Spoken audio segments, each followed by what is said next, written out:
내 눈 주의 영광을 보래. 어떤 사건을 하나 보든지 또 어떤 일이 있든지 사람들의 반응은 굉장히 다양합니다. 예를 들어서 주일 예배 시간에 하나의 영상을 볼 때도 그 영상을 보고 하나님의 음성과 메시지를 듣는 사람이 있든가 하면, 또 어떤 사람들은 뭐 굳이 저런 것을 볼까 라고 말하는 사람들이 있고, 그냥 그 영상을 보면서 저 영상 별로 잘 못 만들었네 이렇게 생각하는 사람도 있습니다. 어떤 사건이나 또 어떤 한 가지를 보더라도 사람들의 반응은 상당히 참 다양합니다. 오늘 말씀해 보면 예수님께서 예루살렘에 이제 입성하시는 장면이 나옵니다. 예루살렘에 입성을 하는 그 장면 하나에도 굉장히 많은 사람들의 다양한 반응들이 있습니다. 어떤 사람은 믿음으로 반응하는 사람들이 있고, 또 어떤 사람은 자신의 생각대로 반응하는 사람들이 있고, 어떤 사람들은 그 마음속에 시기 질투가 가득한 사람이 있죠. 자, 우리는 주의 말씀 앞에 있을 때, 또 하나님의 말씀에서 여러 가지 변화와 또 그런 하나님의 음성을 들려주실 때 우리는 어떻게 반응하는 사람들일까요? 오늘 예루살렘에 입성을 하는 예수님을 보고 다양한 반응을 하는 사람들이 있습니다. 먼저는 예수님의 말씀 한마디에 순종하는 사람이 있습니다.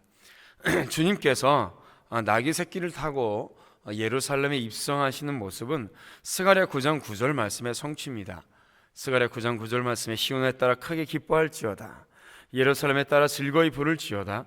보라, 내 왕이 내게 임하시나니 그는 공의로우시며 구원을 베푸시며 겸손하여서 나귀를 타시나니 나귀의 작은 것 곧 나귀 새끼니라 라는 말씀을 성취하는 말씀이죠. 이때 제자들에게 소유한 나귀가 없었습니다. 예수님께서 제자 둘을 보내셔서 어떤 한 사람이 가지고 있는 나귀 새끼를 끌고 오라 라고 명령하시죠. 나귀 주인의 허락도 없이 나귀를 이제 가져가려는 제자들에게 그 나귀 주인은 말합니다. 왜 가지러 가려고 하느냐 라고 할 때 예수님의 단 한마디, 주가 쓰시겠다, 이 한마디에 그 나귀의 주인은 그저 아무 말 없이 내어줍니다. 이 사람은 잘 알지 못했죠. 그러나 주님의 오심을 예비하는 자가 되었습니다. 자, 나귀의 주인은 나귀의 새끼를 드림으로 예수님을 섬기고 또 믿음으로 헌신하는 사람이 되었죠. 한마디 말에 순종하는 사람이 되었습니다. 또 두 번째 부류는 예루살렘을 입성하실 때 예수님을 열렬하게 환영했던 무리들입니다. 군중들입니다. 또 제자들입니다. 이들은 예수님이 예루살렘을 입성하실 때에 겉옷을 길게 펴며 길가에 펴고 나귀 새끼를 타고 가는 예수님을 환호하며 또 환영했습니다. 다른 복음서에 보면 많은 사람들이 종려가지 나무를 그 앞에 펼치며 예수님의 입성을 환영하는 사람들입니다. 열광적으로 환영하죠.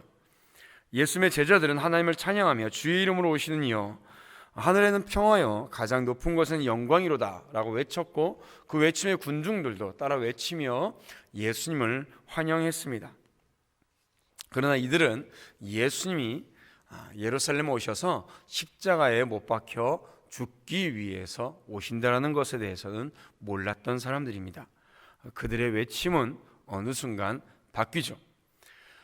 하나님께서 하나님의 말씀에 순종하며 그 성취를 하기 위해서 예루살렘에 입성하는 예수님을 환호했던 이 군중들은 예수님의 재판의 모습을 보고, 예수님이 빌라도의 재판을 하는 모습을 보고 많은 사람들이 예수님을 십자가에 못 박으라고 외치는, 거부하는 군중들로 바뀝니다. 사람들의 선동에, 앞에서 말하는 사람들의 말에 따라서 자신의 생각 없이 그저 그 소문과 또 앞에서 외치는 선동에 쉽게 생각을 바꾸는 자들이죠. 세 번째 부류는 예수님을 연호하고 또 소리치는 제자들을 보면서 예수님께 이들을 책망하라고 말했던 바리새인들입니다. 반대하는 무리들이죠. 또 이 사람들은 대부분 왕으로 오신 예수님을 죽이려고 꾀했던 대제사장들과 서기관들, 백성의 지도자들과 함께했던 사람들입니다. 하나님의 말씀에 정면으로 반대하고 정면으로 배치하는 사람들이죠. 그러니까 문제는 뭐냐면 이 사람들이 하나님의 말씀을 모르는 사람들이 아니라는 겁니다. 하나님의 말씀을 잘 안다고 하는 사람들이죠. 자신들은 하나님을 잘 믿는다고 하는 사람들입니다. 성경을 잘 알고 또 성경을 다른 사람들에게 전하며 또 가르칠 수 있다라고 또 가르친다고 하는 사람들이죠. 그러나 이 사람들은 하나님의 사명, 하나님의 소명에는 무관심한 사람들입니다. 도리어 하나님의 소명과 또 하나님의 사명을 이루어 나가는 교회에 반대하는 사람들이죠. 하나님의 나라보다는 자신들의 기득권과 자신들이 지금까지 해왔던 것들을 놓지 않으려고 하는 사람들입니다. 그들이 예수님을 왕으로 오시는 것을 거부했죠. 그런 그들에게 예수님은 말씀하십니다. 내가 너희에게 말하노니 만일 이 사람들이 침묵하면 돌들이 소리 지르리라. 아무리 침묵하고 또 예수님께 반대하는 사람들이 있고 하나님의 사명에 무관심하는 사람들이 있을지라도 주님께서는 또 다른 사람들을 통하여서도 하나님의 사명을 반드시 이루게 하신다는 것이죠. 중요한 것은 나는 어떤 사람들에 속해 있는 사람들이냐라는 것입니다. 하나님의 말씀이 선포되고 또 하나님의 사명이 이렇다라고 강단에서 선포될 때에 거기에 무관심하는 사람들인지 또 반대하는 사람들인지 또는 한마디 말에 순종하는 사람들인지 어떤 사람들이요 어떤 부류에 내가 있는 사람들인지가 중요한 것입니다. 여기는 잘 나오지 않지만은 또 다른 사람들이 있습니다. 주님이 오시든 말든 자신들의 이익을 위해서 성전에서 장사하는 사람들이 있었죠. 그들은 지금 바깥에서 무슨 일이 벌어지고 있는지 전혀 중요하지 않습니다. 정말로 무관심한 사람들, 사람들이 뭐라고 하든지 강단에서 어떤 말씀이 선포되든지 무슨 소리가 들리든지 정말로 무관심한 사람들입니다. 장사하는 것에 그저 푹 빠져 있는 사람들이죠. 그들에게 중요한 것은 얼마나 더 많은 이익을 내가 취하고 사느냐라는 것입니다. 그런 그들을 향해서 주님은 분노하시죠. 채찍질 하시죠. 그리고 외치십니다. 내 집은 기도하는 집이라 되리라 라고 하였거늘 너희는 강도의 소굴로 만들었도다. 그들은 대제사장들과 결탁해서 백성들의 재물을 비싸게 팔기도 하고 성전세를 내기 위해서 환전할 때에 높은 수수료를 받기 위해서 성전을 강도의 소굴로 만드는 사람들입니다. 정말로 무관심한 사람들, 자신의 손에 얼마가 쥐어지는 것이 관심 있는 사람들이죠. 주님의 오심 앞에 여전히 자신이 움켜쥐고 있는 것들을 놓지 못해서 불평하고 있는 사람들입니다. 자, 우리는 어떤 사람들입니까? 나는 어떤 사람들일까요?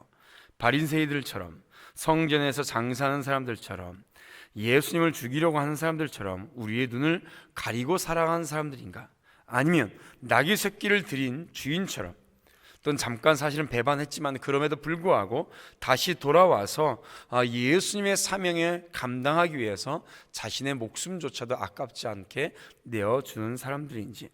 중요한 것은 어떤 말씀이 선포되느냐가 중요한 것도 있지만은 그 선포되는 말씀 속에 나는 어떠한 것을 결정하는 사람들인가라는 것이죠. 원하기는 주님이 왕으로 우리에게 오심이 어떤 의미인지를 바로 알고 평화의 왕으로 오신 예수님께 우리의 자신의 것들을 내려드리고 그분을 높여드리는 저와 여러분들이 되기를 축복합니다. 선포된 하나님의 말씀에 우리가 아멘으로 받으며 주의 사명에 함께 동참하고 그 사명을 함께 이루어 나가는 우리 복된 성도들 되시기를 주님의 이름으로 축원드립니다. 주의 영광 이곳에 가득해 우린